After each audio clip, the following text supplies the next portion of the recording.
Hello and welcome to Taste the Meal with Your Ears. This is the place where we explore inspiring books and powerful ideas in personal development. In today's episode, we'll be talking book Master Your Emotions, a practical guide to overcome negativity and better manage your feelings, written by Thibaut Meurisse.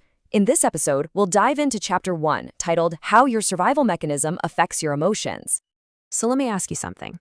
Have you ever had one of those days where you get a bunch of compliments, people are saying great things, but then one person makes one tiny critical comment, and that's all you can think about?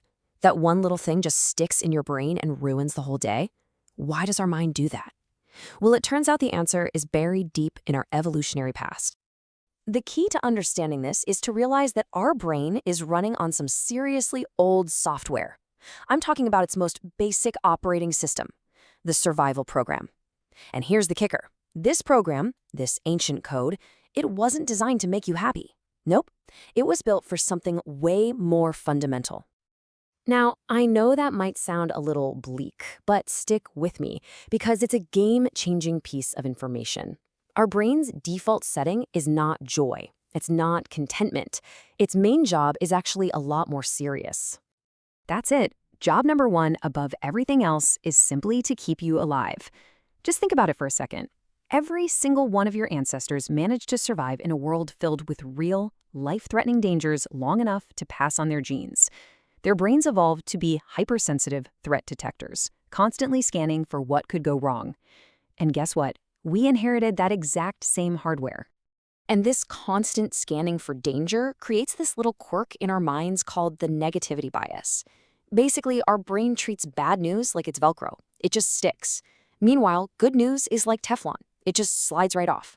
This is exactly why we obsess over that one piece of criticism. Our brain flags it as a potential threat. The author gives a perfect example of this. Imagine a writer who has 50 amazing, glowing 5-star reviews, but they get one single 1-star review. What do you think they focus on? That one negative comment. Logically, it makes absolutely no sense. But our brain isn't running on logic here. It sees a threat and it sounds the emotional alarm bell. And this really highlights the huge mismatch between our ancient wiring and our modern world. I mean, for our ancestors, getting rejected by the tribe was a literal death sentence. If you were cast out, you were on your own. But today, a critical comment from your boss or some random person online triggers that exact same ancient fear of rejection. Our life isn't in danger, but our brain reacts as if it is. The emotional response is pretty much identical. But wait, the negativity bias isn't the only ancient program causing trouble. There's another one that gets us really tangled up in the modern world, and that's the dopamine trap. This is where we have to get really clear on the difference between pleasure and actual happiness. They are not the same thing. So what is dopamine really? Well, you can think of it as a chemical messenger, a little reward that our brain gives us that makes us feel good.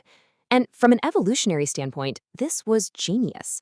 It motivated our ancestors to do things that were essential for survival, like finding food or finding a mate. Sounds pretty great, right? Well, yes and no. See, back then, dopamine was a survival tool. Today, though, it's often an artificial stimulant.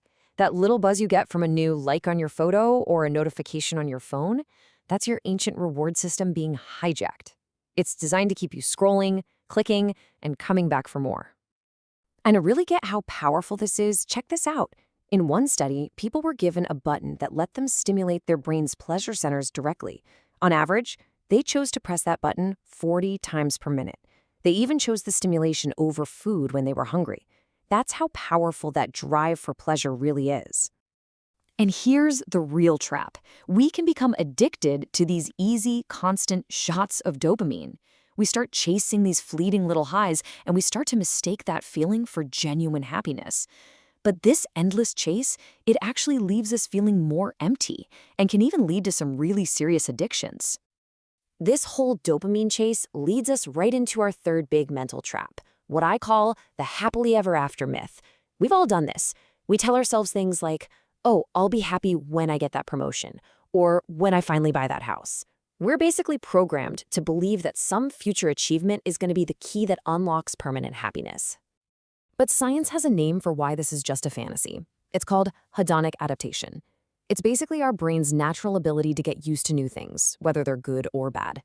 You know that thrill you get from a new car or a big raise? It always fades. We just adapt, we go back to our normal happiness level, and then we start looking for the next thing. And if you want proof, look no further than this incredible landmark study from 1978. Researchers decided to look at how the absolute best and worst things that can happen in life actually affect people's long-term happiness. So they studied two groups. The first group had just won the lottery. I mean, talk about a dream come true. The second group had recently been in accidents that left them paralyzed. You really can't get two more opposite experiences in life. And the results were absolutely stunning. Just 1 year later, the happiness levels of both the lottery winners and the accident survivors were almost exactly the same as they were before these huge life-altering events happened. The lottery winners weren't significantly happier, and the accident survivors weren't significantly unhappier. Their brains had just adapted. Okay, so if winning the lottery doesn't make us permanently happy, what does? This brings us to probably the most powerful and hopeful idea in this entire chapter, the real source of our happiness.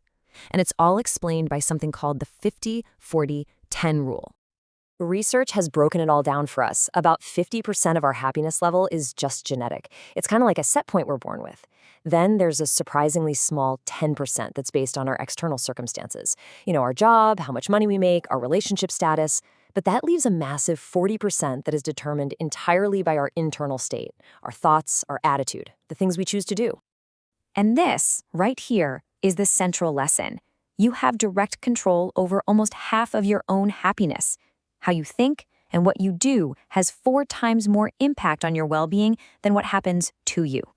Real, lasting change isn't about changing your circumstances. It's about changing your mind. So this leaves us with a really important question to ask ourselves. Where are you putting your energy? Are you constantly chasing that tiny 10% of external stuff, hoping it'll make you happy?